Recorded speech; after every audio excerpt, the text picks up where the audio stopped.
time speaking to the majority chief whip. Yes, yes. Honorable, you're welcome. So let me take you back to Parliament. We saw what happened on Tuesday. Yeah. Fast track to yesterday. The NPP caucus, they have initiated moves to have a recall of Parliament. I mean, your reactions to that? Well, first of all, I want to take the opportunity to thank President Mahama for providing such a sterling and inspirational leadership, for which many of us believe there's hope for our country, there's hope for the young people of this country. Without him, I'm sure many people would have given up, thinking the status quo remains and then nothing will change. But his emergence as the president in 2025 and beyond gives hope to many people, businesses, young people, that the challenges we have now, we shall overcome. And I want to thank President Mahama and the NDC for providing hope to young people, businesses, and ordinary people in this country. Well, by our standing orders of Parliament, if your side can garner 15% of signature, you could recall Parliament. But we also need to pay attention to the reasons for recall. It wasn't put in the standing orders to be abused. It was meant for things that are really necessary. So for instance, we are on recess and something happens that needs the attention of MPs to be able to give the state the opportunity to act expeditiously, not to wait until the normal reopening time. So we can, and historically we've done that. Don't forget, not too long ago, our colleagues from the NPP side recalled us. When we came, they couldn't even have enough of the people on their side. We were clearly more than them. At the end of the day, we couldn't do much. All they were looking for is to approve more loans. The loans that actually have choked our country economically, that we are in a mess. All they want is to take more loans and approve very dubious, tax waivers and all sorts of things. So we couldn't do much. Then the normal resumption of Parliament, which we came, they listed the same things. Unfortunately, they got themselves into a mess with this so-called thing about the interpretation of Article 97(1) G and H. It is clear English. No one needs to go to the Supreme Court to seek interpretation of that. Indeed, the 4 colleagues that are involved in this accept that they have breached or they have crossed the line in terms of Article 97(1) G and H. So they are not even coming to the chamber. So clearly... so on Tuesday they weren't there? They are not supposed to be there. If they come in there, I will consider them as those who have actually breached the Constitution and should be cited for punishment. So, let me get it clear. Yes. If your seat is declared vacant, yes, you are not allowed to come in. You are no longer a member of Parliament. Put it this way. That is why people are asking the Supreme Court to apply common sense to law. You, Randy, go and tell the people of your constituency that you want to represent them in Parliament. They vote for you, you enter Parliament, then you decide that the people in my village are asking you to be their MP. So for the next election, whilst you haven't finished serving these your people, you are going to contest on a different ticket and as well. The argument that the intention is for the next Parliament and not this current Parliament. No, that is not the spirit of the Constitution. In fact, what they are doing is exactly the reason that that provision in the Constitution was written. Because in the past, people were just crossing carpet anyhow. So this idea that it is for the next election. So currently, if you are an independent member of Parliament, as the honourable member for Suhum said, immediately he went independent. They yanked him off the NPP platform. You understand? Meaning they know he's no longer part of them. So he's no longer a member of Parliament according to the Constitution. This interpretation of it's for the next Parliament doesn't wash. That is not what it says. In fact, that is what Reverend Professor Okwe ruled in that particular case, which is not different from what the Speaker Bagman have said in the current Parliament. What we need to realize is that the NPP is not calling us back based on what I'm told they have done yesterday for a recall, because they want to come and solve any problem in the country. The recall is not supposed to bring a law that will stop corruption. The recall is not intended to bring a bill to Parliament that will deal with the falling standard of education. The recall is not intended to deal with job creation. The recall is supposed to just give them opportunity to borrow more money and create more mess. Like they borrowed money for the dredging of Koli Lagoon and other things and squandered the money. Like they borrowed billions of dollars and cannot be found doing anything that matters to the people. So it is self-serving, has nothing to do. And I hear them saying that NDC is a stampeding government business. What is that? What government business is on the floor that NDC is stampeding? I can tell you on record, every bill we are passing, you will see more NDC people participating in the passage of that bill. So there's no bill in Parliament which would inure to the benefit of the generality of people of this country. It is self-serving to come to Parliament and say you want to approve tax waivers to chronic companies and other things, companies that are doing well by themselves. What that got to do with the people of this country? But there is a key one which has to do with the LI to revoke mining in forest reserves, because of course we are all fighting against Galamsey. Well, it is not the law that will stop mining in the forest. Okay. It is the state and the state security and state apparatus that will do it. So if anybody tells you that it is the removal of that law that is the law going to be a human being to go and stop it? No. When people close to government, according to Professor how do you call it, the former Minister of Environment, that said that people close to government, Professor Frimpong Boateng, are involved in Galamsey and other things. So the law is not the one that will stop it. It is the attitude of government. It is the character of government and government officials that will stop illegal mining in this country. Well, if we pass the law and government officials are mining on water bodies, still being granted the right to mine on water bodies, how is that going to stop anything? So let nobody buy this that Galamsey would have been stopped if the LI was revoked. If they want to stop Galamsey today, they have the capability of doing it.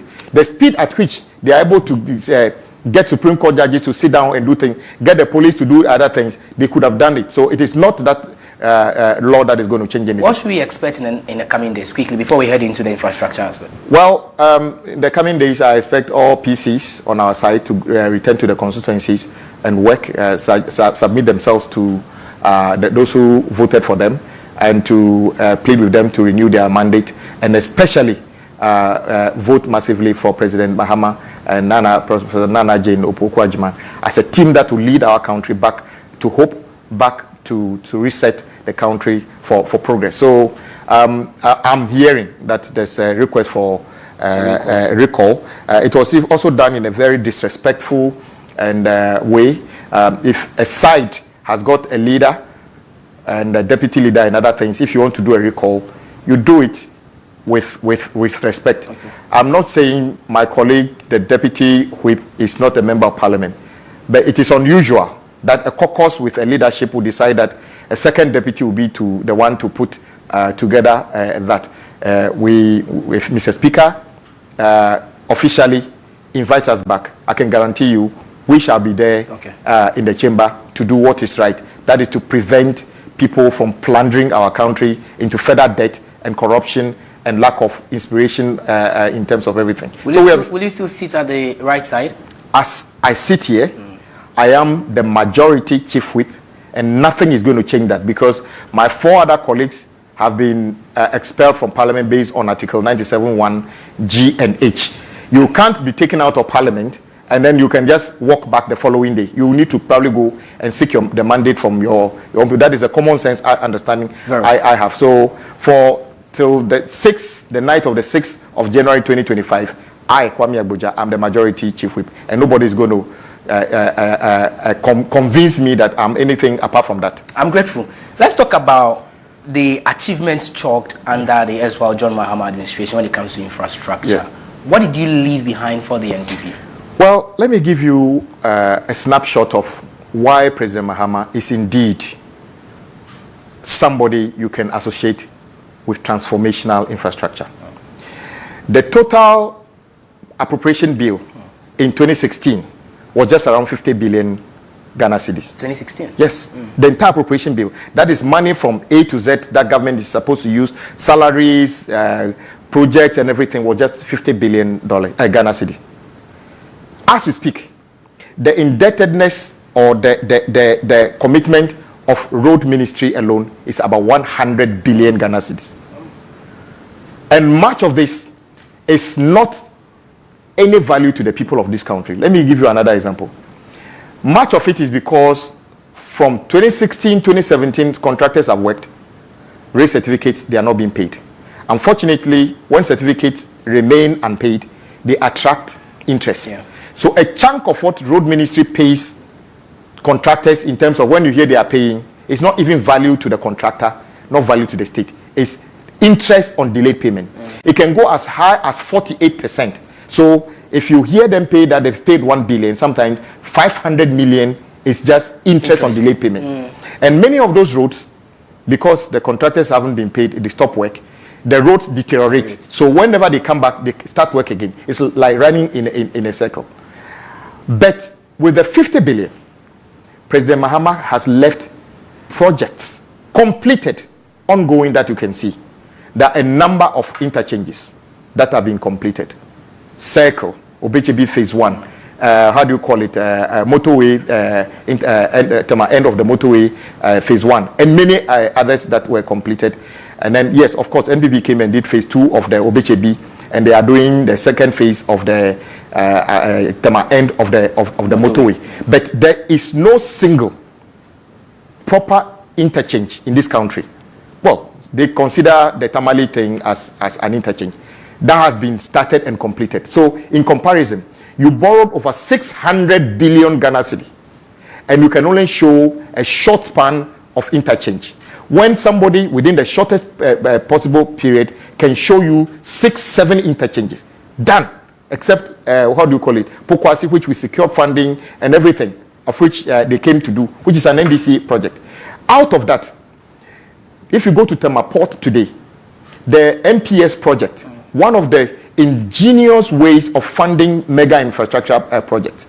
That project did not have even $1 paid by government of Ghana. We just had an agreement and had this developer come in. We gave them tax waivers and other things, and they did that. Today, Tema Port is generating so much revenue to the state that goes into the national coffers. It's part of that money dividend that GPHA gets as part of the investment that they are using to, how do you call it, waste at Buankra Integrated Logistics Terminal. So when you come to ports, when you come to roads, there are completed roads under the NDC. When you come to port, Tema Port is a classical example of wise value for money investment. When you come to the airport, the whole airport completed, still not being used for various reasons. The Kotoka International Airport Terminal 3, a flagship project that has earned Ghana records in terms of safety and other things. Go to Kumasi, they came to do the next phase, which that project was all there. I was there when we packaged it. Tamale Airport. Today, there's not a single airport project conceived, started and completed by the NPP in this country. That is the record. Everything you see about airport in our country is the baby brainchild of President Mahama and the NDC. So that I've talked about the roads, I've talked about the port, and I've talked about airport. And now come to transportation. We invested in public transport in terms of road transport. We brought Ayalolo and other things, and they were working. They came and packed Ayalolo buses and messed everything up. Even the metro mass that was existing, they can't buy enough buses for them. So infrastructure-wise, even if you were to start from President Rawlings, the record of NDC, somebody who actually transformed education, change it from middle school to, what do you call it, junior, GSS, and then to secondary school. Out of that, we built so many schools. In fact, by the time President Mahama was leaving office, we removed many schools under tree. Almost all those things have come back now. As we speak, secondary schools, we built, initially they said we built only E-block, only 20-something. Now they said we built 40-something. The intention was to build about 200 to provide access to quality education. The question is, how many new secondary schools have NPP started and completed? Very, very, very small. When it comes to universities, we have built universities from scratch.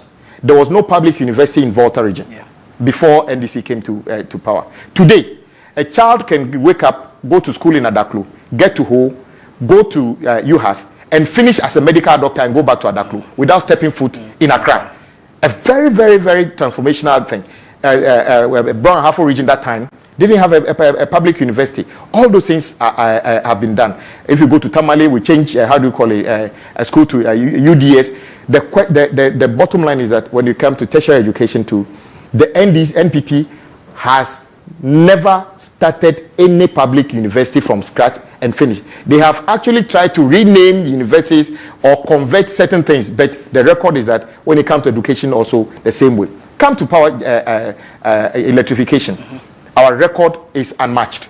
We sent electricity to many communities. Adaklu is over 90% electricity coverage by the time we were leaving power. Since we left, not a single community has been connected to the national grid till today. Water supply, the same thing across the country. In fact, our water coverage was heading towards beyond what the UN and then other international standards should be. Today, we are getting back because of lack of investment in all those things. So, in every sector of our lives, come to healthcare.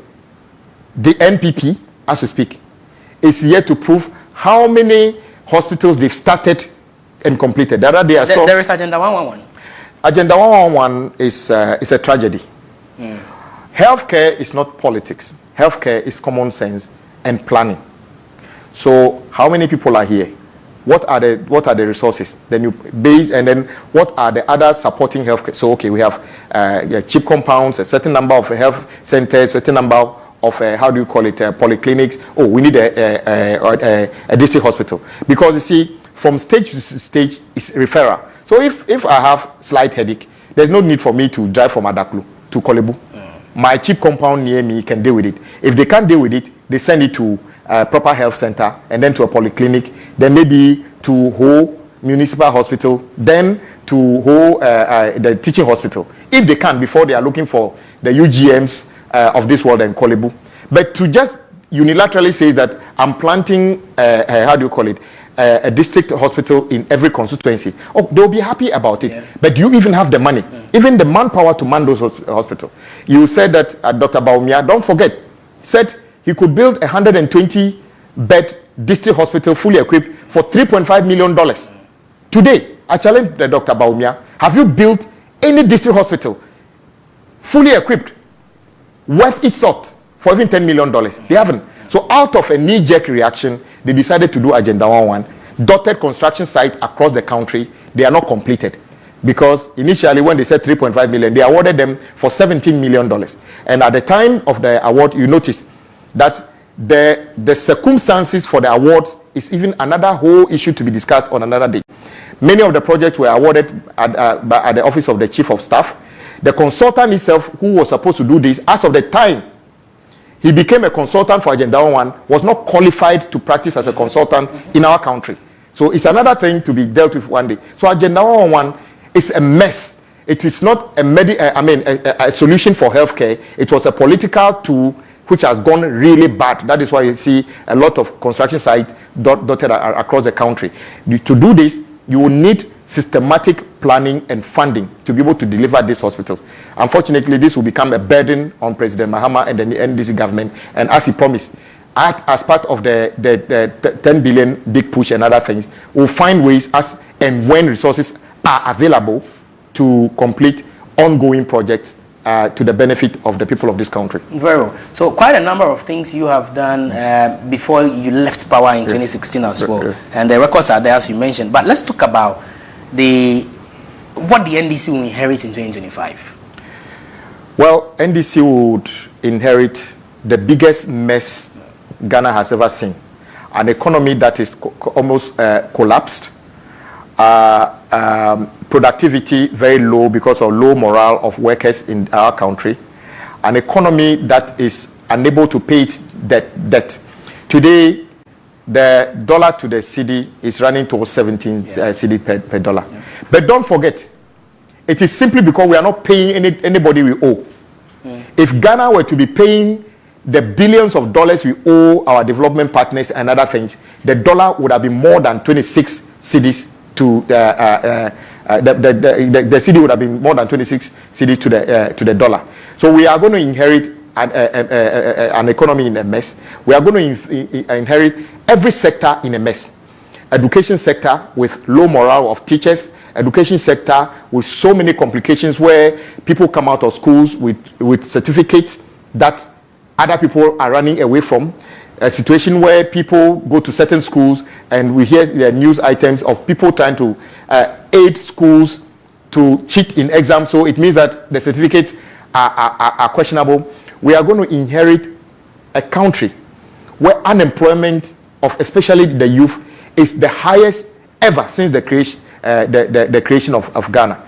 We are going to inherit an infrastructure base that is at standstill right from the time President Mahama left office. Nothing really has been added. Yes, we will inherit over 4,000, for instance, 4,000 road contracts, many of which the contractors never turned up, and then many certificates of contractors who have worked and have not been paid. So there will be a big bill. That's about 15 billion.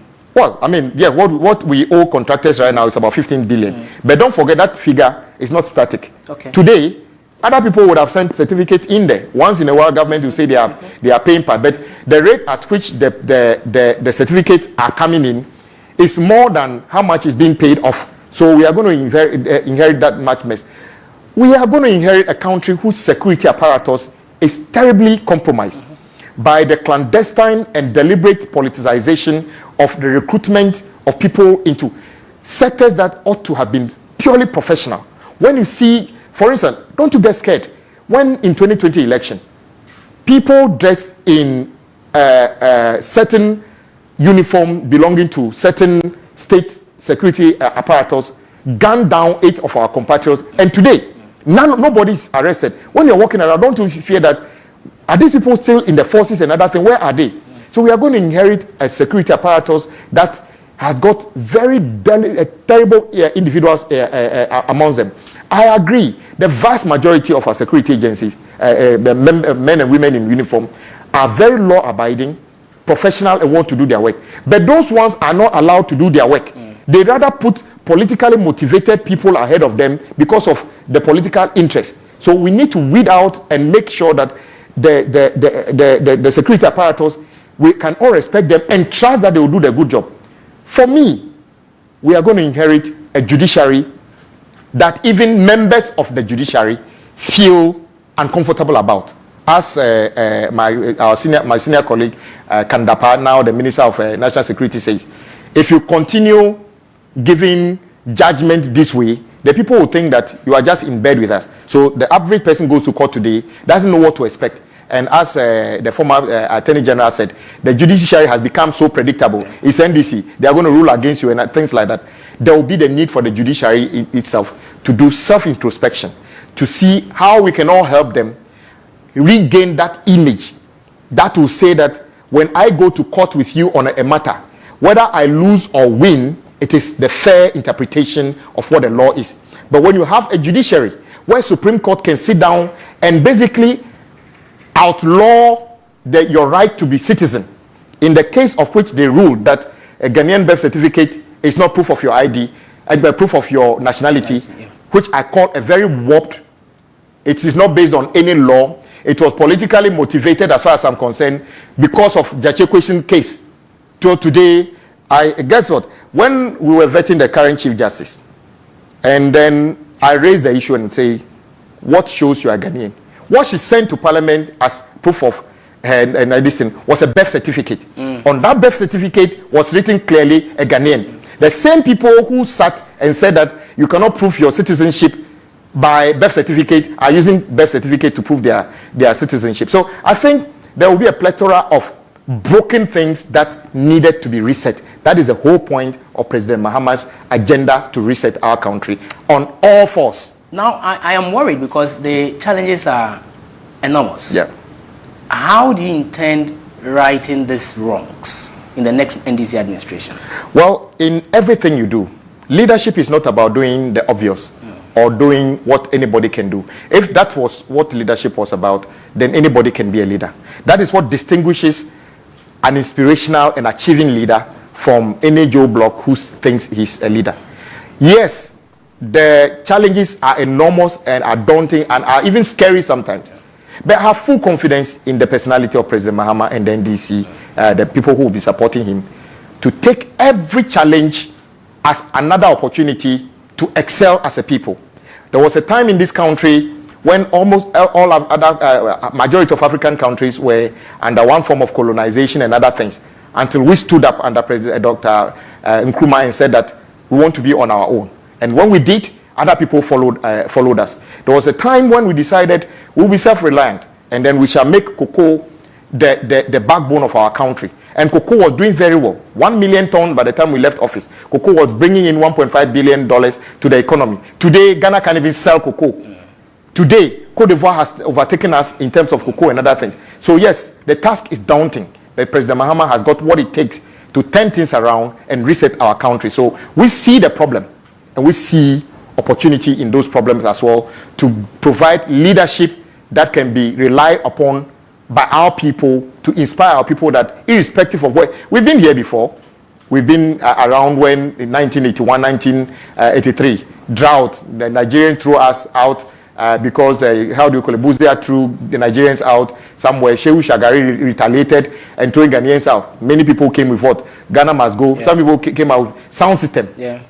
With the belief in ourselves, we were able to accommodate all those people, started rebuilding our country, and became the icon again of Africa. We can come out of this mess shining as the black star of Africa again. I have confidence in President Mahama and the team to be able to do that, even in a grander way than anybody can think. He is capable of doing this. All right, so it's just a picture you've just painted to us, the belief in John Mahama as a person as well. But some will be worried about the specific policies that you have stated in your manifesto. I read something earlier about the big push as one of the main or major drivers. Explain to us what the big push is about. Okay, big push is about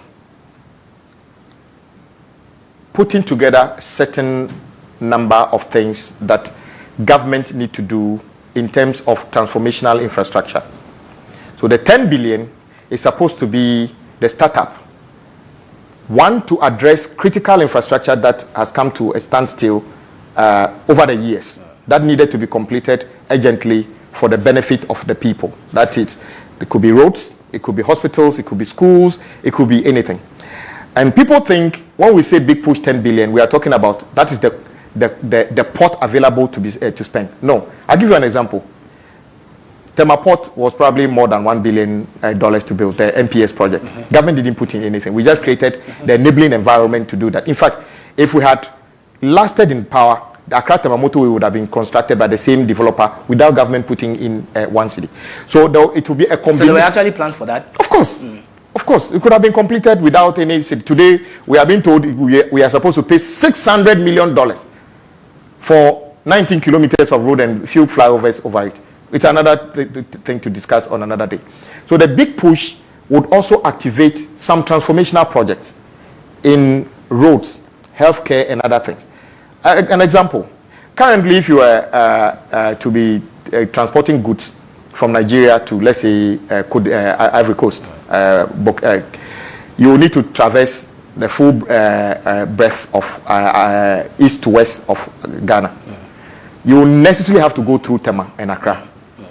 President Mahama is proposing a project that will transform that.